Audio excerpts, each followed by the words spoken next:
नमस्कार दोस्तों, मैं उरांव सर आप लोगों को स्वागत करता हूं आज के झारखंड जी के क्लास में।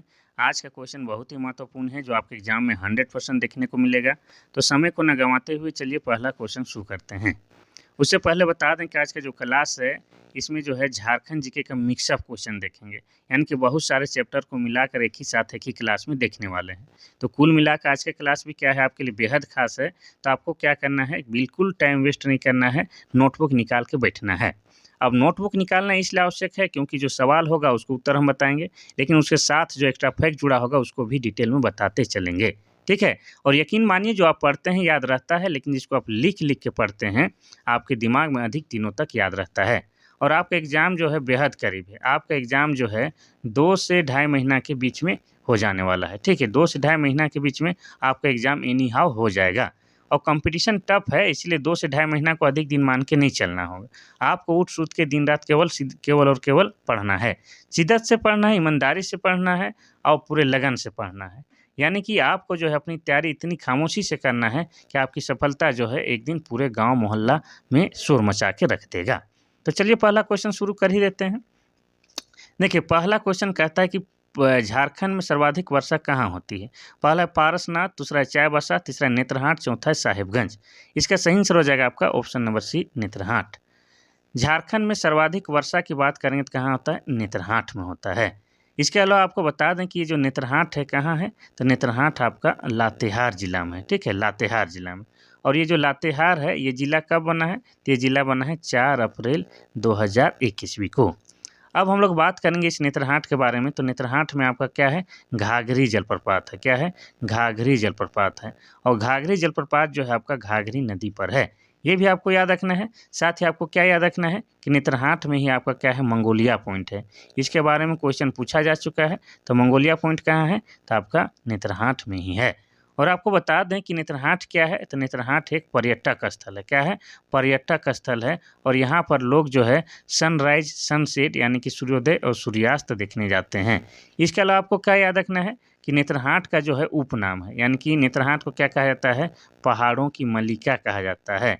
ठीक है। इसके अलावा क्या कहा जाता है? तो पहाड़ों की रानी भी कहा जाता है। किसको? नेत्रहाट को। इसके अलावा आपको क्या याद रखना है कि नेत्रहाट में जो है पूरे झारखंड में सबसे अधिक ठंड लगता है। ठीक है, सबसे अधिक वर्षा नेत्रहाट में होता है, सबसे अधिक ठंड नेत्रहाट में लगता है। ठीक है, तो नेत्रहाट के बारे में इतना आपको जानना है। बाकी विकल्प का भी चर्चा कर ही लेते हैं। पारसनाथ की पहाड़ी। पारसनाथ की पहाड़ी झारखंड की सबसे ऊंची पर्वत श्रृंखला है। और यह कहाँ है? तो ये आपका गिरिडीह जिला में है। ठीक है, कहाँ है? तो गिरिडीह जिला में है। और गिरिडीह जिला बना है आपका 4 दिसंबर 1972 में। ये हो गया। अब हम लोग बात करेंगे, यहाँ चाईबासा लिखल है, लेकिन यहाँ पर लिखा होता है चाईबासा का मैदान।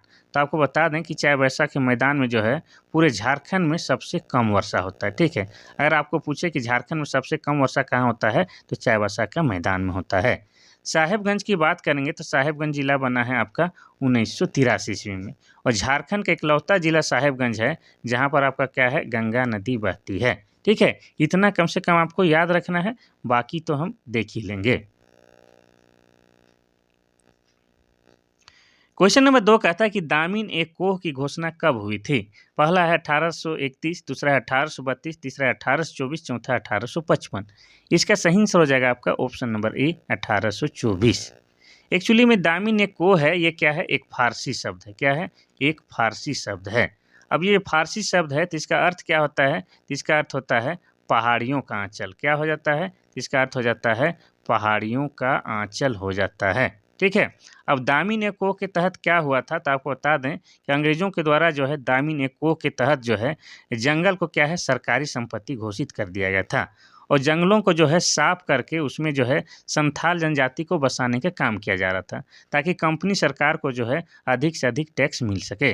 ठीक है, लेकिन इसके परिणाम स्वरूप ही क्या होता है? आपका संथाल विद्रोह होता है। ये भी आपको याद रखना है। ठीक है, तो दामिन को एक फारसी शब्द है जिसका अर्थ पहाड़ियों का आंचल होता है या पहाड़ियों का किनारा होता है।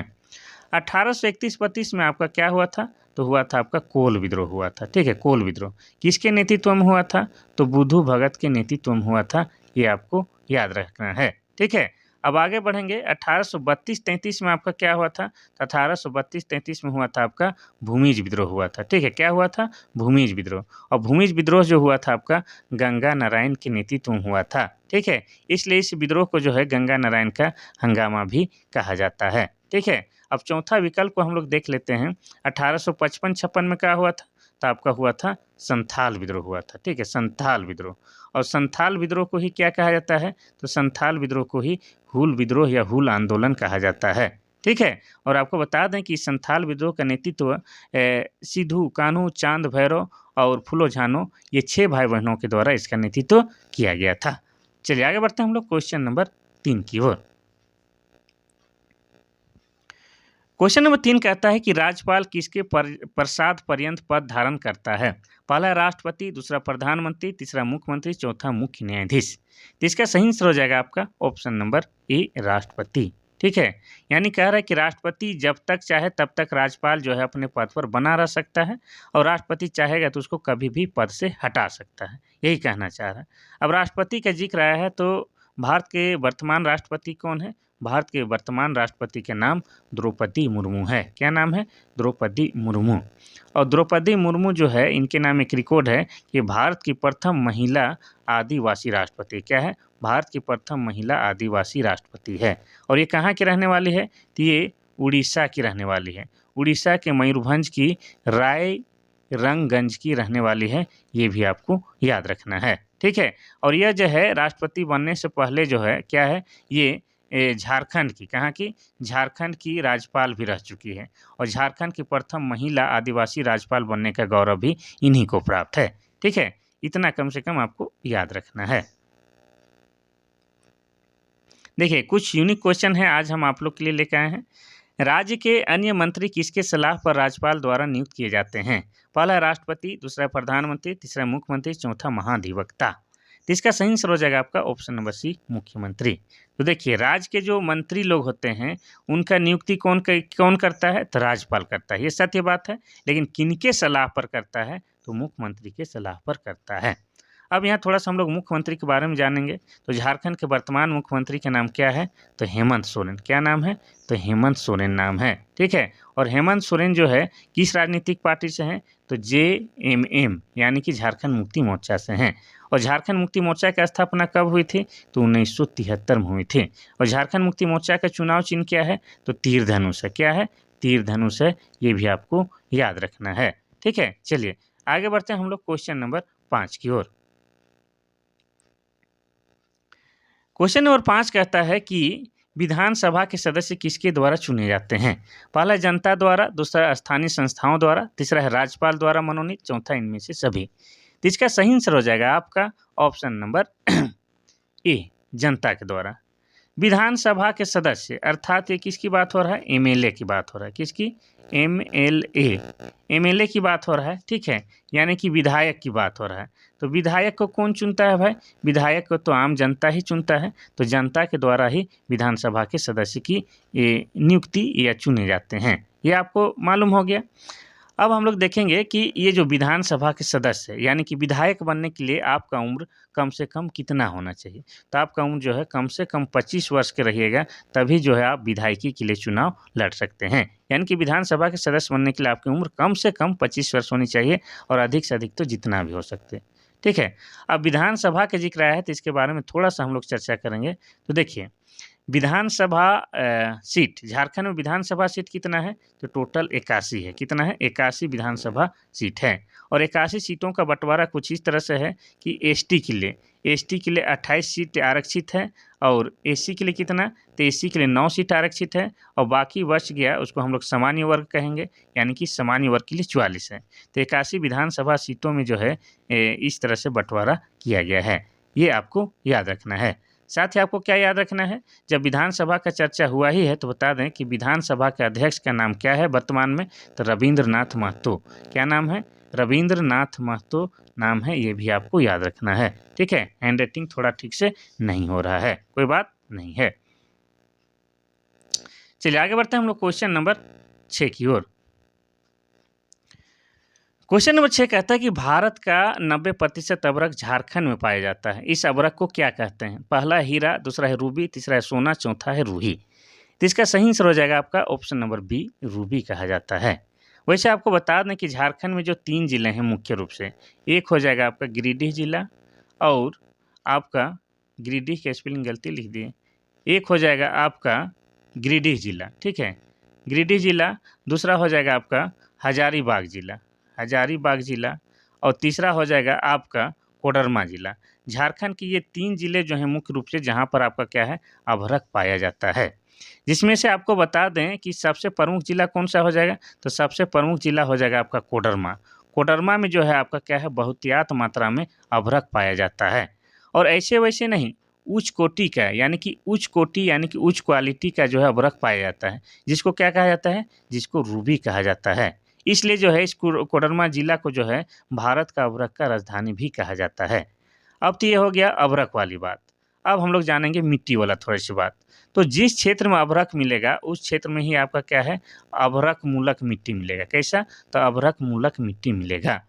और अभ्रक मूलक मिट्टी का पहचान क्या है? कि यह जो है हल्का गुलाबी होगा। कैसा? हल्का गुलाबी होगा, साथ ही हल्का चमकीला भी होगा। इतना आपको याद रखना है। ठीक है? चलिए आगे बढ़ते हैं हम लोग क्वेश्चन नंबर 7 की ओर। क्वेश्चन नंबर 7 कहता है कि झारखंड उच्च न्यायालय में कुल न्यायाधीशों की संख्या कितनी है? पहला है 10, दूसरा है 15, तीसरा है 20, चौथा है 25। तो इसका सही आंसर हो जाएगा आपका ऑप्शन नंबर डी 25। तो झारखंड उच्च न्यायालय में कुल न्यायाधीशों की संख्या 25 है। आपको ये भी पूछ सकता है कि झारखंड उच्च न्यायालय में जो वर्तमान न्यायाधीश कौन है? वर्तमान मुख्य न्यायाधीश कौन है? तो उनका नाम क्या है? तरलोक सिंह चौहान। क्या नाम है? तो उनका नाम तरलोक सिंह चौहान है। ठीक है? तरलोक सिंह चौहान। ये झारखंड के वर्तमान मुख्य न्यायाधीश हैं। और इनकी नियुक्ति कब हुई है या ये शपथ कब लिए हैं? तो ये शपथ लिए हैं आपका 23 जुलाई। ठीक है? 23 जुलाई 2025 को ये झारखंड के मुख्य न्यायाधीश बने हैं। ठीक है? लेकिन आपको ये भी तो पूछ सकता है कि झारखंड उच्च न्यायालय के प्रथम न्यायाधीश कौन थे? तो उनका नाम आप लोग क्या बोलिएगा? विनोद कुमार गुप्ता। क्या नाम है उनका? विनोद कुमार गुप्ता झारखंड के प्रथम न्यायाधीश रहे हैं। ठीक है? इतना आपको याद रखना है। अब थोड़ा-सा हम लोग झारखंड उच्च न्यायालय के बारे में बात कर लें। तो झारखंड उच्च न्यायालय का निर्माण कब हुआ है? तो ये हुआ है आपका 15 नवंबर। ठीक है? 15 नवंबर 2000 ईस्वी को झारखंड उच्च न्यायालय का गठन हुआ है। यानी कि जिस दिन झारखंड की स्थापना हुई थी या झारखंड नया राज्य बना था, उसी दिन झारखंड उच्च न्यायालय भी बना है। और ये जिस समय बना था, उस समय यह 21वें क्रम का था। लेकिन वर्तमान में पूरे भारत में आपका 25 उच्च न्यायालय है और 25वां उच्च न्यायालय का नाम क्या है? अमरावती है। क्या नाम है उसका? अमरावती है। ये भी आपको याद रखना है। ठीक है? और ये जो उच्च न्यायालय है, झारखंड का जो उच्च न्यायालय है, ये कहाँ पर है? तो ये आपका रांची जिला में है। और रांची जिला में भी ये जो है कुछ दिनों तक ये जो था आपका डोरंडा में था, लेकिन वर्तमान में जो है ये आपका धुरुआ शहर में शिफ्ट हो गया है। और धुरुआ कहाँ है? आपका रांची जिला में ही है। ठीक है? ये सब आपको याद रखना है लिंक करके। क्वेश्चन नंबर 8 कहता है कि उच्च न्यायालय के मुख्य न्यायाधीश को कौन नियुक्त करता है? पहला है प्रधानमंत्री, दूसरा है राष्ट्रपति, तीसरा है राज्यपाल, चौथा है राष्ट्रपति भारत के मुख्य न्यायाधीश तथा राज्यपाल के परामर्श से। तो आपको बता दें कि ये पूछ रहा है कि जैसे मान के चलिए झारखंड उच्च न्यायालय के जो मुख्य न्यायाधीश है, उसका नियुक्ति कौन करता है? तो इसका सही आंसर हो जाएगा आपका ऑप्शन नंबर डी, राष्ट्रपति करता है। लेकिन किससे-किससे सलाह लेता है? तो भारत का जो सीजेआई है, यानी कि भारत के जो मुख्य न्यायाधीश है, उससे सलाह लेगा और झारखंड के जो राज्यपाल है, उससे सलाह लेगा। तो इस तरह से जो है राष्ट्रपति नियुक्ति करता है, लेकिन वह क्या है भारत के मुख्य न्यायाधीश से सलाह लेता है और उस राज्य के राज्यपाल की सलाह लेता है, वहाँ का उच्च न्यायालय के न्यायाधीश को चुनने में। ठीक है? कोई दिक्कत? नहीं। इतना कम से कम आपको समझना है। चलिए और आपको बता दें कि जब भी इस तरह से ऑप्शनल क्वेश्चन आएँगे, तो उसमें जो है सही टिक लगाने का क्या है ट्रिक? तो जो सबसे लंबा विकल्प है, अधिकतर वही सही होता है। तो उसी को आप लोग टिक मार दीजिएगा, ठीक हो जाएगा। ठीक है? ये है टेक्निक। अब क्वेश्चन नंबर 9 कहता है कि दलमा अभयारण्य की स्थापना कब की गई थी? पहला है 1970, दूसरा है 1982, तीसरा है 1986, चौथा है 1976। तो इसका सही आंसर हो जाएगा आपका ऑप्शन नंबर डी 1976। तो पहले हम लोग जानेंगे कि ये जो दलमा वन्यजीव अभयारण्य है, ये किस जिला में है? तो ये आपका पूर्वी सिंहभूम जिला में आता है। कहाँ आता है? तो पूर्वी सिंहभूम जिला के अंतर्गत आता है। अब पूर्वी सिंहभूम जिला बना है आपका 1990 में। ये क्लियर हो गया। और ये जो दलमा वन्यजीव अभयारण्य है, ये किसके लिए फेमस है? तो ये हाथी के संरक्षण के लिए फेमस है। किसके लिए? तो हाथी के संरक्षण के लिए बनाया गया है। ये आपको याद हो गया। और आपको बता दें इस दलमा वन्यजीव अभयारण्य के बारे में, तो दलमा जी अभयारण्य जो है, ये आपका 195 कितना? 195 वर्ग किलोमीटर क्षेत्र में फैला हुआ है। और यहीं पर आपको बता दें कि 1992 से, कब 1992 से जो है हाथी परियोजना चलाया जा रहा है। कितना? तो हाथी परियोजना चलाया जा रहा है, ये आपको याद रखना है। ठीक है, हाथी परियोजना। तो इतना कम से कम दलमा वन्यजीव अभयारण्य के बारे में याद रखना है। चलिए आगे बढ़ते हैं हम लोग क्वेश्चन नंबर 10 की ओर। क्वेश्चन नंबर 10 कहता है कि रांची की ऊंचाई समुद्र तल से कितना मीटर है? मीटर में पूछ रहा है, उसको भी ध्यान दीजिएगा। पहला है 661 मीटर, दूसरा है 561 मीटर, तीसरा है 465 मीटर, चौथा है 375 मीटर। इसका सही आंसर हो जाएगा आपका ऑप्शन नंबर ए 661 मीटर। ठीक है, अब रांची की बात करेंगे तो रांची जो है झारखंड की राजधानी है। ठीक है, झारखंड की क्या है, ये राजधानी है। अब साथ ही आपको है राजधानी, गलती लिखती है, राजधानी है। अब रांची जिला कब बना है? तो रांची जिला बना है आपका 1899 ईस्वी में। इतना आपको याद रखना है। अब रांची जिला से संबंधित और क्या क्या क्वेश्चन पूछता है तो आपको बता दें कि रांची को कहा जाता है शहीदों का नगर। क्या कहा जाता है? तो शहीदों का नगर या शहीदों का शहर कहा जाता है। साथ ही इसे कहा जाता है झरनों का शहर, झरनों का शहर भी कहा जाता है, ये भी आपको याद रखना है। साथ ही रांची को कहा जाता है झारखंड का शिमला, ये भी आपको याद ही रखना है। तो समुद्र तल से इसकी ऊंचाई जो है मीटर में लगभग 661 मीटर है। ठीक है, चलिए आगे बढ़ते हैं हम लोग क्वेश्चन नंबर 11 की ओर। क्वेश्चन नंबर 11 कहता है कि झारखंड में एल्यूमिनियम उद्योग की स्थापना कहाँ की गई है? पहला है सिंदरी, दूसरा है मूरी, तीसरा है घाटशिला, चौथा है जादूगोड़ा। तो इसका सही आंसर हो जाएगा आपका ऑप्शन नंबर बी मूरी में। एल्यूमिनियम उद्योग की स्थापना मूरी में किया गया है। और ये मूरी कहाँ है? तो मूरी आपका रांची जिला में है। कहाँ है? रांची जिला में है। और रांची जिला कब बना है? तो 1899 में बना है। अब हम लोग देखेंगे कि ये जो मूरी जो है एल्यूमिनियम उद्योग है, इसकी स्थापना कब हुई है? तो मूरी एल्यूमिनियम उद्योग की स्थापना 1938 ईस्वी में की गई है। ये आपको याद रखना है। ठीक है, और आपको बता दें एल्यूमिनियम क्या होता है। तो एल्यूमिनियम का एस के आपका बॉक्साइड है, बॉक्साइड से एल्यूमिनियम बनता है। एल्यूमिनियम से जो है आपके घर के किचन में जो एल्यूमिनियम वाला बर्तन है, जो चमकीला बर्तन है, क्या है? एल्यूमिनियम का ही बर्तन है। ठीक है, ये आपको याद रखना है। अब हम लोग बाकी विकल्प की थोड़ा सा चर्चा करते हैं। सिंदरी, सिंदरी में आपका क्या है? उर्वरक कारखाना है। क्या है? उर्वरक कारखाना है, कारखाना है। और ये आपका सिंदरी कहाँ है? तो सिंदरी आपका धनबाद में है। कहाँ है? धनबाद जिला में है। और धनबाद जिला कब बना है? धनबाद जिला बना है 1956 में। इतना आपको याद रखना है। चलिए इसको आप देख लिए। अब हम लोग घाटशिला, घाटशिला जो है तांबा, तांबा का खान कहाँ है? आपका घाटशिला में है। ठीक है, ये आपको याद रखना है। और घाटशिला कहाँ है? तो ये आपका पूर्वी सिंहभूम जिला में है। और पूर्वी सिंहभूम जिला कब बना है? तो 1990 में बना है। ये क्लियर हो गया। अब हम लोग जादूगोड़ा देखेंगे। तो जादूगोड़ा में जो है आपका क्या है? यूरेनियम का खान है। क्या है? यूरेनियम का खान है। और ये जो जादूगोड़ा है कहाँ है? ये भी आपका पूर्वी सिंहभूम जिला में है। और पूर्वी सिंहभूम जिला बना है 1990 में। ये क्लियर हो गया। चलिए आगे बढ़ते हैं हम लोग क्वेश्चन नंबर 12 की ओर। क्वेश्चन नंबर 12 कहता है कि झारखंड में दूसरी बार राष्ट्रपति शासन लागू हुआ था, उस समय राज्यपाल कौन थे? पहला है प्रभात कुमार, दूसरा है MOH फारूक, तीसरा है द्रौपदी मुर्मू, चौथा है सैयद सिप्ते रजी। ये जो क्वेश्चन है आपका मोस्ट इंपॉर्टेंट है, इसके में थोड़ा सा हम टाइम लेंगे, ध्यान दीजिएगा। तो देखिए झारखंड में जो है दूसरी बार राष्ट्रपति शासन लागू हुआ था, उस समय यहाँ के राज्यपाल कौन थे? MOH फारूक थे। अब आप ध्यान से सुनिए। ठीक है, तो झारखंड कब बना है? झारखंड बना है आपका 15 नवंबर 2000 ईस्वी को। तब से लेके 2025 अभी तक जो है आपका क्या है? झारखंड में जो है 3 बार राष्ट्रपति शासन लागू हो चुका है। कितनी बार? 3 बार राष्ट्रपति शासन लागू हो चुका है। और किसी भी राज्य में जो है राष्ट्रपति शासन जो है अनुच्छेद 356 के तहत लगाया जाता है। कितना? तो अनुच्छेद 356 के तहत लगाया जाता है। और झारखंड में 3 बार राष्ट्रपति शासन लागू हुआ है। कब कब लागू हुआ है? उस समय कौन कौन CM थे वो भी हम आपको डिटेल में बताते हैं। तो पहली बार जो है झारखंड में राष्ट्रपति शासन लागू हुआ था कब? आपका 1 जनवरी। ठीक है, 1 जनवरी नहीं, 19 जनवरी। 19 जनवरी 2009 को जो है झारखंड में पहली बार राष्ट्रपति शासन लागू हुआ था। और ये कब तक लागू था? तो ये लागू था आपका 29 दिसंबर 2009 तक ये लागू था। ये आपको याद रखना है। और इस समय जो है यहाँ के CM कौन थे? तो यहाँ के CM शिबू सोरेन थे। ये हो गया पहला। अब दूसरी बार पूछा है उसको तो बता रहे हैं, फिर दूसरी वाला बताते हैं।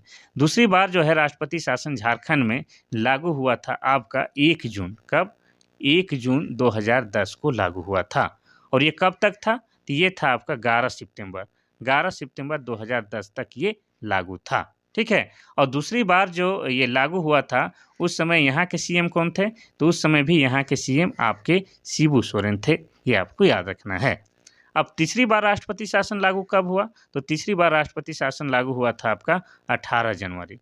18 जनवरी 2013 को जो है तीसरी बार झारखंड में राष्ट्रपति शासन लागू होता है, जो था आपका 12 जुलाई, ठीक है? 12 जुलाई 2013 तक लागू था, ठीक है? इतना आपको याद रखना है। और तीसरी बार जब राष्ट्रपति शासन लागू हुआ था, उस समय अर्जुन मुंडा थे, ठीक है? वैसे आपको बता दें कि राष्ट्रपति शासन में मुख्यमंत्री नहीं होते हैं, लेकिन लगने के समय जो सीएम थे उसके बारे में हम बताए हैं, ठीक है? चलिए, तो दूसरी बार राष्ट्रपति शासन लागू हुआ था, उस समय एमओएच फारूक राज्यपाल थे। चलिए, आगे बढ़ते हैं हम लोग क्वेश्चन नंबर 13 की ओर। क्वेश्चन नंबर 13 कहता है कि पंचायत समिति का प्रधान कौन होता है? पहला है मुखिया, दूसरा है पंचायत सेवक, तीसरा है प्रखंड प्रमुख, चौथा है सरपंच। तो इसका सही आंसर हो जाएगा आपका ऑप्शन नंबर सी, प्रखंड प्रमुख। पंचायत समिति का प्रधान किसे कहा जाता है? तो प्रखंड प्रमुख को कहा जाता है। अब यहाँ पर प्रखंड का जिक्र आया है तो आपको बता दें कि झारखंड में जो है 2011 के जनगणना के अनुसार जो है 264 प्रखंड पाया जाता है। यानी कि झारखंड में कितने प्रखंड हैं? 264 प्रखंड हैं। अब प्रखंड का बात आया तो बाकी भी बता देते हैं। तो शुरू से ही शुरू करते हैं, ठीक है? तो झारखंड में जो है गाँवों की संख्या कितना है? गाँवों की संख्या है 32,620 है। कितना है? 32,620। और प्रखंडों की संख्या कितनी है? तो प्रखंडों की संख्या अभी ही बताए हैं 264 है। अब बात करेंगे कि झारखंड में जिलों की संख्या कितनी है? जिलों की संख्या कितनी है? तो जिलों की संख्या हो जाएगा 24 है। अब बात करेंगे अनुमंडल की संख्या कितनी है? किसकी? अनुमंडल की संख्या कितनी है? तो 45 है। अब बात करेंगे हम लोग प्रमंडल की संख्या कितनी है? किसकी? तो प्रमंडल की बात करेंगे तो प्रमंडल की संख्या झारखंड में कितनी है? 5 है। अब सबकी बात आ गया तो हम लोग बात करेंगे जनसंख्या, यानी कि झारखंड की जनसंख्या कितनी है? तो 2011 के जनगणना के अनुसार 3,29,88,134 ये झारखंड की जनसंख्या है। चलिए, तो 13 नंबर का सही उत्तर हो जाएगा आपका प्रखंड प्रमुख। क्वेश्चन नंबर 14 कहता है कि राज्यपाल को पद की गोपनीयता की शपथ कौन ग्रहण करवाता है? पहला है राष्ट्रपति, दूसरा है मुख्यमंत्री, तीसरा है विधानसभा अध्यक्ष, चौथा है राज्य के उच्च न्यायालय का मुख्य न्यायाधीश। तो इसका सही आंसर क्या हो जाएगा? इसका सही आंसर हो जाएगा आपका ऑप्शन नंबर डी, राज्य के उच्च न्यायालय के मुख्य न्यायाधीश के द्वारा राज्यपाल की पद की गोपनीयता की शपथ दिलाई जाती है। यहाँ भी देखिए जो लंबा वाला जो ऑप्शन है वही सही हो रहा है, इसको भी ध्यान दीजिएगा, ठीक है? अब हम लोग बात करेंगे कि झारखंड के जो है उच्च न्यायालय के प्रथम न्यायाधीश कौन है? तो झारखंड के उच्च न्यायालय के प्रथम न्यायालय के न्यायाधीश कौन है? विनोद कुमार गुप्ता है। और वर्तमान कौन है? तरलोक सिंह चौहान है। ठीक है, ये आपको याद करते हुए चलना है ताकि भूलना नहीं है। क्वेश्चन नंबर 15 कहता है कि झारखंड में मैग्नीज किस प्रकार के चट्टानों से प्राप्त होता है? पहला है धारवाड़, दूसरा है गोंडवाना, तीसरा है आर्कियन, चौथा है कुड़प्पा। तो इसका सही आंसर हो जाएगा आपका ऑप्शन नंबर ए, धारवाड़। धारवाड़ चट्टानों से आपका क्या है? मैग्नीज की प्राप्ति होती है। चलिए आगे बढ़ते हैं हम लोग क्वेश्चन नंबर 16 की ओर। क्वेश्चन नंबर 16 कहता है कि सदान किसे कहते हैं? पहला आदिवासी को, दूसरा गैर आदिवासी मूलवासी को, तीसरा है जंगल में रहने वालों को, चौथा है आदिवासी और मूलवासी को। तो इसका सही आंसर हो जाएगा आपका ऑप्शन नंबर बी, गैर आदिवासी मूलवासी को। तो देखिए झारखंड में जो पहले से रहता आ रहा है या यहाँ का जो मूल निवासी है और आदिवासी है तो आदिवासी है, कोई दिक्कत नहीं। लेकिन जो यहाँ पहले से रहता आ रहा है और यहाँ का मूल निवासी है लेकिन आदिवासी श्रेणी में शामिल नहीं है तो क्या है? वो सदान है, उसे हम लोग सदान कहेंगे। तो उसके लिए यही वाला विकल्प सही फिट बैठ रहा है कि गैर आदिवासी है लेकिन मूलवासी है, उसी को हम लोग क्या बोलेंगे? सदान कहेंगे। ठीक है, कोई दिक्कत नहीं। अब हम बार बार बोले थे, पहले बताए थे कि झारखंड के जो कुल आबादी है उसमें जो है 60% की आबादी किसकी है? सदानों की है। ठीक है, अब आदिवासियों की बात किया जाए तो आदिवासियों की कितनी है? 26.2% प्रतिशत की आबादी क्या है? आदिवासियों की है झारखंड में। ठीक है, ये सारा का सारा आंकड़ा आपका 2011 के जनगणना के अकॉर्डिंग है। क्वेश्चन नंबर 17 कहता है कि सोहराय त्योहार दीपावली के दूसरे दिन किसके महिमा में मनाई जाती है? पहला है खेती धन, दूसरा है जंगल धन, तीसरा है लक्ष्मी धन, चौथा है पशुधन। तो इसका सही आंसर हो जाएगा आपका ऑप्शन नंबर डी, पशुधन। यानी कि सोहराय त्योहार का संबंध किससे है? तो पशुओं से है। और ये कब मनाया जाता है? तो दीपावली के दूसरे दिन मनाया जाता है। ठीक है। और आपको बता दें कि सोहराय जो त्योहार है, इसमें जो है महिलाओं के द्वारा चुमावड़ी गीत गाया जाता है। क्या है? महिलाओं के द्वारा चुमावड़ी गीत गाया जाता है। ये भी आपको याद रखना है। ठीक है। इसके अलावा आपको क्या याद रखना है कि झारखंड में जो है सोहराय एक चित्रकारी भी है। क्या है? सोहराय एक चित्रकारी भी है और इस चित्रकारी को जो है जीआई टैग भी मिल चुका है। क्या मिला है? जीआई टैग मिल चुका है, यानी कि भौगोलिक संकेत तक भी मिल चुका है। ठीक है। तो झारखंड में सोहराय एक त्योहार भी है और एक चित्रकारी भी है। त्योहार है जो पशुओं से संबंधित है और चित्रकारी जो है काफ़ी फेमस है, जिसके लिए जीआई टैग भी प्राप्त हुआ है। ठीक है। तो इतना आपको याद रखना है। अब सोहराय की बात करें तो थोड़ा-सा आपको बता देते हैं। तो आप सभी जानते हैं कि झारखंड के जो निवासी हैं, चाहे आदिवासी हो या सदान हो, सबका जो है मुख्य पेशा क्या है? कृषि है। कृषि के साथ-साथ पशुपालन है और सबका जो है रोज़ी-रोटी का व्यवस्था कृषि से ही होता है और कृषि करने में जो है पशुओं का भी योगदान होता है। तो उनके योगदान को जो है विशेष बतलाने के लिए या उसको जो है थैंक यू बोलने के लिए एक दिन जो है पशुओं से संबंधित त्योहार मनाया जाता है और उस दिन जो है पशुओं को जो है सजाया जाता है। उनके लिए विशेष पकवान की व्यवस्था की जाती है, उसकी पूजा की जाती है। यही क्या है? सोहराय है। आप सभी जानते हैं कि झारखंड में जो है क्या है? सभी जो है काम करने से पहले कुछ न कुछ त्योहार होता है। जैसे धान काटने से पहले त्योहार होगा, धान बुनने से पहले त्योहार होगा, नया अन्न खाने से पहले त्योहार होगा। तो झारखंड में जो है त्योहार की कमी नहीं है। क्वेश्चन नंबर 18 कहता है कि बाबूलाल मरांडी झारखंड के मुख्यमंत्री बनते ही किस जिले को उपराजधानी बनाने का ऐलान किया था? पहला है रांची, दूसरा है जमशेदपुर, तीसरा है दुमका, चौथा है धनबाद। तो इसका सही आंसर क्या हो जाएगा आपका? Option number C, Dumka. यानी कि आप ये समझ लीजिए कि झारखंड का उपराजधानी क्या है? दुमका। लेकिन ये किसने घोषणा की थी? तो बाबूलाल मरांडी ने की थी। अब बाबूलाल मरांडी के बारे में हम लोग थोड़ा-सा जानेंगे। तो बाबूलाल मरांडी क्या है? झारखंड के प्रथम मुख्यमंत्री। क्या है? झारखंड के प्रथम मुख्यमंत्री आपके बाबूलाल मरांडी हैं। ठीक है?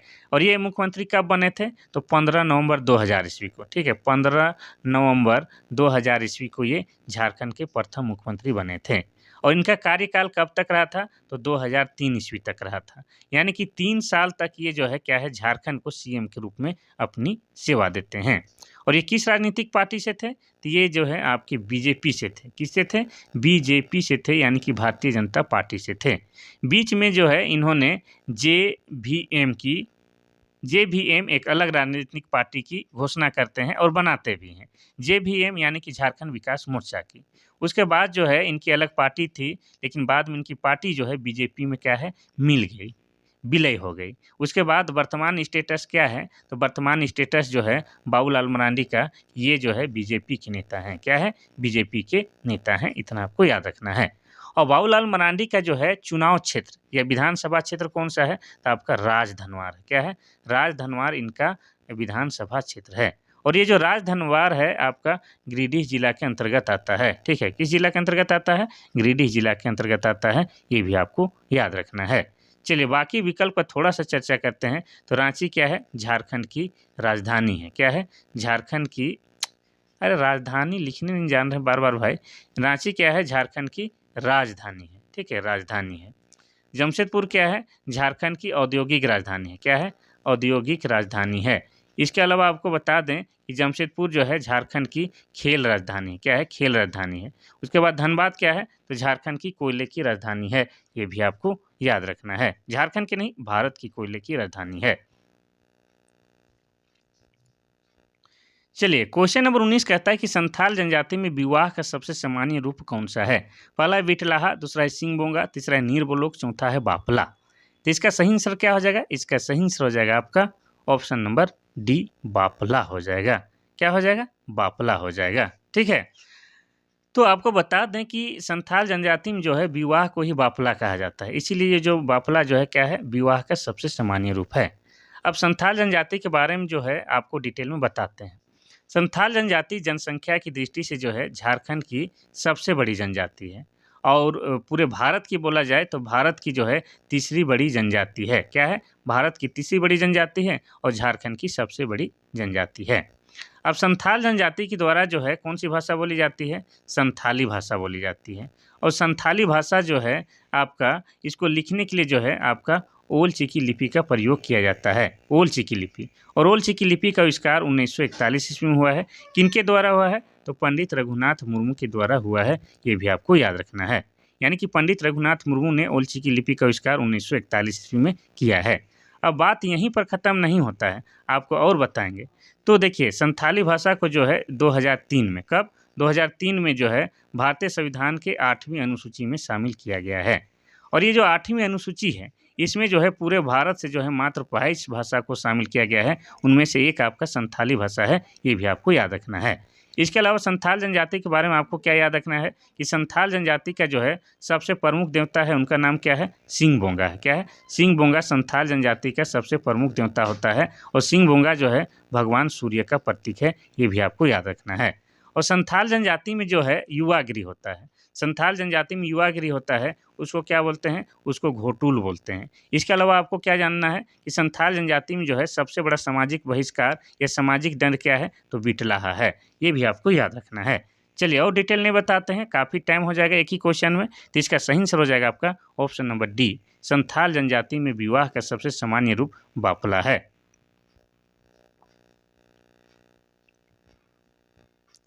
क्वेश्चन नंबर 20 कहता है कि संथाली का प्रथम छोटी कहानी का संग्रह कौन सा है? पहला हैंड माओ कटो, दूसरा है कुकुमु, तीसरा है महिला चिचित दाय, चौथा है समीर। तो इसका सही आंसर हो जाएगा आपका ऑप्शन नंबर बी, कुकुमु। संथाली भाषा का जो प्रथम छोटी कहानी का संग्रह है उसका नाम क्या है? कुकुमु है। ठीक है, इतना आपको याद रखना है। चलिए आगे बढ़ते हैं हम लोग क्वेश्चन नंबर 21 की ओर। लंगड़े क्या है? ठीक है, लंगड़े क्या है? पहला है एक जाति, दूसरा एक प्रकार का नृत्य, तीसरा है एक जादू, चौथा है एक वाद्य यंत्र। तो इसका सही आंसर क्या हो जाएगा? तो हो जाएगा ऑप्शन नंबर बी, एक प्रकार का नृत्य। लंगड़े जो है एक प्रकार का नृत्य है। देखिए, जो कि आपका सोहराय पर्व के समय लंगड़े नृत्य किया जाता है। अब इस नृत्य का नाम लंगड़े क्यों पड़ा, उसके पीछे भी एक कहानी है। तो आपको बता दें कि इस नृत्य को जो है करने समय एक पैर को या तो मोड़ लिया जाता है या आगे झुका कर नृत्य किया जाता है। तो ऐसा प्रतीत होता है जैसे वो व्यक्ति लंगड़ा रहा है, इसीलिए इस नृत्य को लंगड़े कहा जाता है, जो कि सोहराय त्योहार के उपलक्ष्य में किया जाता है। ठीक है, तो लंगड़े क्या है? एक प्रकार का नृत्य है। कजली, कजली कब गाया जाता है? पहला है होली में, दूसरा है शादी में, तीसरा वर्षा ऋतु में, चौथा है जन्म उत्सव में। तो इसका सही आंसर हो जाएगा आपका ऑप्शन नंबर सी, वर्षा ऋतु में। कजली जो है एक लोकगीत है, इसे वर्षा ऋतु में गाया जाता है। होली में क्या गाया जाता है? तो होली में आपका फगुआ गाया जाता है। क्या गाया जाता है? फगुआ राग में फगुआ गाया जाता है। एक्चुअली होली को झारखंडी में या झारखंड में क्या कहते हैं हम लोग? फगुआ कहते हैं। तो फगुआ में फगुआ गाया जाएगा। और शादी में क्या गाया जाता है? शादी में डोमकच गाया जाता है। ठीक है, डोमकच गाया भी जाता है, डोमकच खेला भी जाता है। ठीक है, और जन्म उत्सव में कौन सा गीत गाया जाता है? तो जन्म उत्सव में आपका झंझाइन गीत गाया जाता है। कौन सा? तो झंझाइन गीत गाया जाता है, ये भी आपको याद रखना है। ठीक है, चलिए आगे बढ़ते हैं हम लोग क्वेश्चन नंबर 23 की ओर। क्वेश्चन नंबर 23 कहता है कि टांगी नाथ केंद्र था। पहला है वैष्णव धर्म, दूसरा है पाशुपत संप्रदाय, तीसरा है ईसाई धर्म, चौथा है बौद्ध धर्म। तो इसका सही आंसर हो जाएगा आपका क्या? ऑप्शन नंबर बी, पाशुपत संप्रदाय से संबंधित आपका टांगीनाथ केंद्र है। एक्चुअली मैं ये कहना चाह रहा कि टांगीनाथ जो मंदिर है वो किससे संबंधित है? तो पाशुपत संप्रदाय से संबंधित है। और ये जो टांगीनाथ मंदिर है आपका कहाँ है? तो गुमला जिला में है। और गुमला जिला कब बना है? तो गुमला जिला 1983 में बना, ये आपको याद रखना है। और इस टांगीनाथ मंदिर में जो है आपका क्या है? भगवान परशुराम का, ठीक है, भगवान परशुराम का जो है फरसा गड़ा हुआ है। ठीक है, और ये कहाँ पर है? तो ये आपका गुमला जिला के जो है मझगांव में स्थित है। कहाँ? गुमला जिला के मझगांव लिखने नहीं जान रहे हैं, गुमला जिला के मझगांव में स्थित है। और यहाँ पर जो है प्रत्येक साल जो है शिवरात्रि के दिन, कब? शिवरात्रि के दिन जो है भव्य मेला का आयोजन किया जाता है। ठीक है, इतना कम से कम आपको याद रखना है। ये जो है पाशुपत संप्रदाय से संबंधित है। क्वेश्चन नंबर 24 कहता है कि झारखंड क्षेत्र से लोकसभा में कुल सदस्यों की संख्या क्या है? पहला है 14, दूसरा है 16, तीसरा है 18, चौथा है 20। इसका सही आंसर हो जाएगा आपका ऑप्शन नंबर ए 14। तो झारखंड से लोकसभा सीटों की संख्या कितनी है? तो 14 है। ठीक है, इसमें भी आपसे क्या पूछ सकता है कि झारखंड में सबसे बड़ा लोकसभा संसदीय क्षेत्र कौन सा है? तो हो जाएगा आपका पश्चिमी सिंहभूम। पश्चिमी सिंहभूम क्या है? झारखंड का सबसे बड़ा लोकसभा संसदीय क्षेत्र है। और सबसे छोटा लोकसभा संसदीय क्षेत्र कौन सा हो जाएगा? तो चतरा। चतरा जो है सबसे छोटा लोकसभा संसदीय क्षेत्र है। ठीक है, तो 14 जो है लोकसभा सदस्य चुन के झारखंड से जाते हैं। अगर आपसे पूछता कि राज्यसभा सदस्य, ठीक है, राज्यसभा सदस्य या राज्यसभा सीट कितनी है? तो हो जाता झारखंड से 6, यानी कि झारखंड से 6 राज्यसभा सीट है। और लोकसभा का कितना? तो लोकसभा का 14। लेकिन अगर आपको कुल मिला के पूछता कि झारखंड से कितने सांसद चुन के दिल्ली जाते हैं, तो हो जाता 20। इसमें हो जाता लोकसभा का आपका 14 और राज्यसभा के 6। तो कुल मिला के कितना हो जाता? 14 और 6 20 हो जाता। ठीक है, चलिए आगे बढ़ते हैं हम लोग क्वेश्चन नंबर 25 की ओर। 25 नंबर कहता है कि खरवार आंदोलन कब हुआ था? पहला 1914, दूसरा 1895, तीसरा 1855, चौथा 1874। तो इसका सही आंसर हो जाएगा आपका क्या? ऑप्शन नंबर डी 1874 में। खरवार आंदोलन 1874 में हुआ था। किसके नेतृत्व में हुआ था? तो भागीरथ मांझी के नेतृत्व में। भागीरथी मांझी के नेतृत्व में आपका खरवार आंदोलन हुआ था। ठीक है, इतना आपको याद रखना है। चलिए बाकी विकल्प का थोड़ा थोड़ा चर्चा करते हैं। 1914 में आपका क्या हुआ था? 1914 में टाना भगत आंदोलन हुआ था। क्या हुआ था? टाना भगत आंदोलन हुआ था। किसके नेतृत्व में हुआ था? तो जतरा भगत के नेतृत्व में। ठीक है, जतरा भगत के नेतृत्व में आपका टाना भगत आंदोलन 1914 में हुआ था। ठीक है, बात करेंगे 1895 में क्या हुआ था? तो आपका उलगुलान हुआ था। क्या हुआ था? उलगुलान हुआ था। किसके नेतृत्व में हुआ था? तो बिरसा मुंडा के नेतृत्व में हुआ था। ये भी आपको याद रखना है। ठीक है, चलिए 1855-56 में क्या हुआ था? तो आपका संथाल विद्रोह हुआ था। क्या हुआ था? संथाल विद्रोह हुआ था। और किसके नेतृत्व में हुआ था? तो सिद्धू कान्हू, चांद भैरव और फूलो झानो के नेतृत्व में हुआ था। ठीक है, ये सब आपको लिंक करके याद करते हुए ही आगे बढ़ना है। क्वेश्चन नंबर 26 कहता है कि धूमकुड़िया किस जनजाति की सामाजिक संस्था है? पहला उरांव, दूसरा मुंडा, तीसरा संथाल, चौथा है हो। तो इसका सही आंसर हो जाएगा आपका ऑप्शन नंबर ए उरांव जनजाति। उरांव जनजाति के युवा गृह को क्या कहा जाता है? धूमकुड़िया कहा जाता है। और धूमकुड़िया एक्चुअली में क्या है? तो धूमकुड़िया जो है आपका प्रशिक्षण गृह होता है। क्या होता है? प्रशिक्षण गृह होता है। इसमें जो है आदिवासी युवक युवतियों को जो है प्रशिक्षण दिया जाता है, अपने संस्कृति से संबंधित, अपने रीति रिवाज से संबंधित और उनके जीवन में काम आने वाले चीज़ों से संबंधित प्रशिक्षण दिया जाता है। इसलिए धूमकुड़िया को जो है हम लोग प्रशिक्षण गृह भी कह सकते हैं। जिसमें उरांव जो युवा गृह होता है उसको हम लोग धूमकुड़िया कहते हैं। और अलग अलग जनजातियों में जो है इस युवा गृह को अलग अलग नाम से जाना जाता है। अब इसमें जो होता क्या है, विशेषकर धूमकुड़िया के बारे में हम बता रहे हैं, तो यहाँ पर जो है प्रत्येक 3 साल में यहाँ पर एंट्री होता है, प्रवेश मिलता है प्रत्येक 3 साल में। वो भी किस दिन मिलता है? तो सरहुल के दिन इसमें प्रवेश दिया जाता है। ठीक है, सामान्यतः युवक युवती का उम्र कितना होना चाहिए? 10 से 11 वर्ष का उम्र होना चाहिए। ठीक है, आपको एंट्री पाने के समय। इसमें भी आपको बता दें कि लड़का और लड़की का अलग अलग होता है। ठीक है, लड़का का धूमकुड़िया अलग होता है और लड़का का जो धूमकुड़िया होता है उसको जो खेड़पा कहा जाता है। क्या कहा जाता है? जो खेड़पा कहा जाता है। और लड़कियों का जो ये युवा गृह या धूमकुड़िया होता है उसको पेलेड़पा या पेलोड़पा कहा जाता है। ठीक है, इतना आपको याद रखना है। एक्चुअली देखिए, जोख मतलब होता है लड़का कुड़ुख भाषा में। तो लड़कों के लिए जो घर होता है उसको जो खेड़पा कहते हैं और लड़कियों के लिए जो होता है उसको हम लोग पेलो एड़पा कहते हैं। ठीक है, अब ये यहाँ पर तो एंट्री मिल गया, लेकिन कब तक इसका सदस्य बने रहेंगे? तो जब तक लड़का और लड़की विवाह नहीं कर लेता है तब तक वो सदस्य बने रहते हैं। लेकिन विवाह होने के बाद जो है आपका धूमकुड़िया से सदस्यता ऑटोमेटिकली क्या होता है? समाप्त हो जाता है। ठीक है, इतना आपको याद रखना है। अब उरांव का जिक्र आया है तो थोड़ा सा उरांव के बारे में बात करेंगे ही करेंगे। तो उरांव जनजाति क्या है? झारखंड की जनसंख्या की दृष्टि से दूसरी बड़ी जनजाति है। ठीक है, इनका प्रमुख देवता क्या है? तो इनका प्रमुख देवता का नाम धर्मेश है। और धर्मेश जो है भगवान सूर्य का प्रतीक है। ये भी आपको याद रखना है। इसके अलावा बता दें कि उरांव जनजाति का जो है सर्व प्रमुख त्यौहार कौन सा है, तो सरहुल है। लेकिन ये लोग जो है सरहुल को सरहुल नहीं कहते हैं, बल्कि क्या बोलते हैं, खद्दी, खद्दी बेचा के बरके, ऐसे कहते हैं। तो उरांव जनजाति का सर्व प्रमुख आपका त्यौहार सरहुल है। इतना कम से कम आपको उरांव जनजाति के बारे में जानना है। और एक बात याद आ गया तो उसको भी जान लीजिए, उरांव जनजाति के द्वारा जो है कुड़ुक भाषा बोली जाती है, इसीलिए ये लोग जो है स्वयं को कुड़ुक कहलाना पसंद करते हैं। और कुड़ुक भाषा को जो है लिखने के लिए तोलोंग सिक्की लिपि का प्रयोग होता है। किसका, तोलोंग सिक्की लिपि का प्रयोग किया जाता है। ठीक है। और कुड़ुक जो भाषा है आपका द्रविड़ भाषा परिवार के अंतर्गत आता है, ये भी आपको याद रखना है। चलिए आगे बढ़ते हैं हम लोग क्वेश्चन नंबर 27 की ओर। क्वेश्चन नंबर 27 कहता है कि गायब होता हुआ देश उपन्यास के लेखक कौन है। पहला है निर्मला पुतुल, दूसरा है महुआ मांझी, तीसरा है रजत वर्मा, चौथा है रानेंद्र। इसका सही आंसर क्या हो जाएगा, इसका सही आंसर हो जाएगा आपका ऑप्शन नंबर डी, रनेंद्र। रनेंद्र के द्वारा लिखा गया उपन्यास का नाम गायब होता हुआ देश है। इनकी एक और प्रमुख रचना है जिनका नाम क्या है, जिनका नाम ग्लोबल गांव का देवता। ठीक है, ग्लोबल गांव का देवता।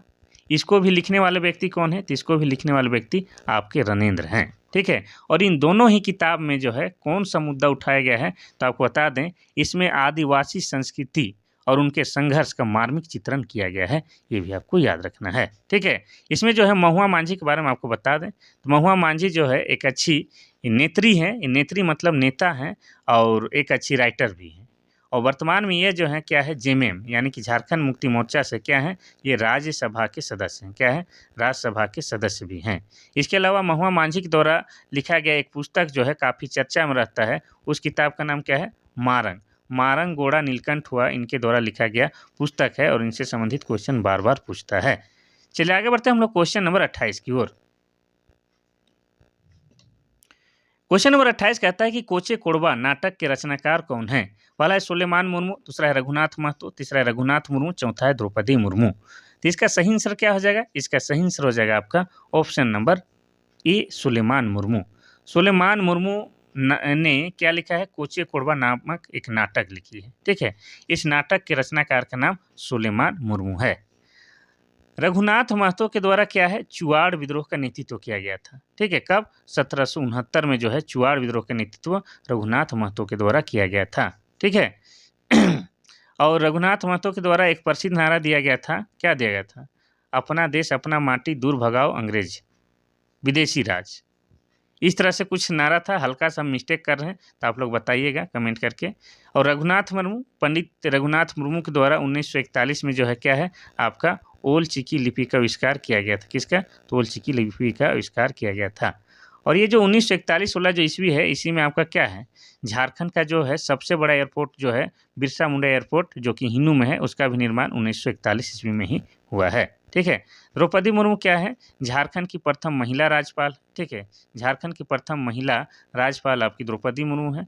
और वर्तमान में क्या है, भारत की राष्ट्रपति है, और राष्ट्रपति भी है, और इनके नाम एक रिकॉर्ड भी है कि भारत की प्रथम महिला आदिवासी राष्ट्रपति है। ठीक है, इतना आपको याद रखना है। चलिए अब हम लोग पहुंच गए सेकेंड लास्ट क्वेश्चन की ओर। तो क्लास को समाप्त करने से पहले आपको बता देना चाहते हैं कि आप लोग के लिए जो है काफ़ी शिद्दत से हम मेहनत करते हैं, और हम भी चाहते हैं कि आप लोग भी इसी शिद्दत के साथ मेहनत कीजिए। लेकिन एक काम जरूर से ज़रूर कीजिए कि इतना मेहनत के लिए जो है आप लोग एक लाइक ज़रूर कीजिएगा, और अपना प्रतिक्रिया देने स्वरूप आप लोग जो है कुछ ना कुछ कमेंट भी ज़रूर कीजिएगा। ठीक है। देखिए अब क्वेश्चन नंबर 29 कहता है कि खेरबाल बांसोधोरम पुथी के रचनाकार कौन है। पहला है फादर पीटर लाल मुर्मू, दूसरा है हकीम मुर्मू, तीसरा है मांझी रामदास टूडू, चौथा इनमें से कोई नहीं। तो इसका सही आंसर हो जाएगा आपका option number C, Manjhi Ramdas Tudu के द्वारा खेरबाल बांसोधोरम पुथी की रचना की गई है। चलिए अब देखते हैं आज का आखिरी क्वेश्चन। आखिरी क्वेश्चन कहता है कि आदि धर्म पुस्तक के रचनाकार कौन है। पहला है रघुनाथ मुर्मू, दूसरा है गुरुबचन सिंह, तीसरा है रामदयाल मुंडा, चौथा है निर्मल मिंज। इसका सही आंसर हो जाएगा आपका ऑप्शन नंबर सी, रामदयाल मुंडा। रामदयाल मुंडा के द्वारा आदि धर्म नामक पुस्तक की रचना की गई है। और रामदयाल मुंडा की एक और प्रसिद्ध रचना है, कौन सी, जे नाची से बाँची, इनका प्रसिद्ध रचना है, ये भी आपको याद रखना है। अब रामदयाल मुंडा के बारे में आपको बताते हैं। तो रामदयाल मुंडा को जो है 2010 में, ठीक है, 2010 में जो है पद्मश्री पुरस्कार से सम्मानित किया गया था। कब? 2010 में पद्मश्री पुरस्कार से सम्मानित किया गया है। किस क्षेत्र में? तो कला के क्षेत्र में। कला के क्षेत्र में महत्वपूर्ण योगदान देने के लिए इन्हें जो है 2010 में पद्मश्री पुरस्कार से सम्मानित किया गया है। इसके अलावा आपको बता दें कि इन्हें जो है राज्यसभा, ठीक है, राज्यसभा का सदस्य भी मनोनीत किया गया था। ठीक है, इतना आपको याद रखना है। और इन्होंने जो है क्या है, अमेरिका में अपनी पढ़ाई पूरी की थी। कहाँ? अमेरिका में। और अमेरिका के बहुत सारे विश्वविद्यालय में इन्होंने पढ़ाया भी था। पढ़ने के साथ साथ बहुत सारे विश्वविद्यालय में इन्होंने पढ़ाया भी था। ठीक है, और आदिवासी के जो संस्कृति है, उनका जीवन संघर्ष है, उनके लिए हमेशा आगे रहे और आदिवासी कला संस्कृति को बचाए रखने में महत्वपूर्ण योगदान निभाई है। अब इनका जन्म कहाँ हुआ है? तो इनका जन्म जो है रांची जिला के देवड़ी गांव में हुआ है। ठीक है, अब देवड़ी सुनने से आपके दिमाग में ये बात क्लिक कर जाता होगा, देवड़ी मंदिर। हाँ, ठीक वही है।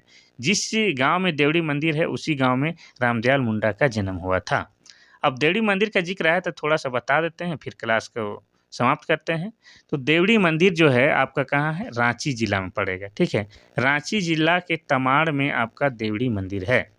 और रांची से टाटा, ठीक है, रांची से टाटा जाने वाला रास्ता में जो है, रांची से 40 से 45 किलोमीटर की दूरी में आपका क्या है?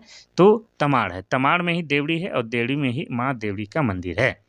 और देवड़ी मंदिर में आपको खास बात क्या है कि यहाँ पर जो है माँ दुर्गा की प्रतिमा है। किसकी? माँ दुर्गा की प्रतिमा है, लेकिन 16 भुजा वाली। कितना? 16 भुजा वाली माँ दुर्गा की प्रतिमा स्थापित है। ठीक है, और ख़ास बात यहाँ पर क्या है कि एक दिन जो है क्या है, एक दिन जो है आपका पंडित पूजा कराता है और बाकी के 6 दिन जो है आपका पहान पूजा करवाता है। और एक दिन जो पंडित पूजा कराता है किस दिन? तो मंगलवार के दिन। मंगलवार के दिन पंडित पूजा करवाता है, बाकी 6 दिन पहान पूजा करवाता है। यहाँ पर जो है आदिवासी और हिंदुओं का जो है सम्मिलित रूप से संस्कृति देखने को मिलता है। ठीक है, तो इतना आपको याद रखना है। और यहाँ पर जो है बकरे की भी बलि दी जाती है और यहाँ जो भी आप मनोकामना मांगते हैं वो सब पूरा हो जाएगा। ठीक है, तो आज का यह आखिरी क्वेश्चन था। कल फिर महत्वपूर्ण क्लास के साथ मिलेंगे। तब तक के लिए हम विदा लेते हैं। उससे पहले आप लोग जो है क्लास को खूब शेयर कीजिए, यही मेरी इच्छा है और मेरा कृपा बना रहेगा जो मेरा बात सुनता है। ठीक है, चलिए तो आज के लिए बस इतना सा। कल फिर मिलते हैं, तब तक के लिए थैंक यू, धन्यवाद।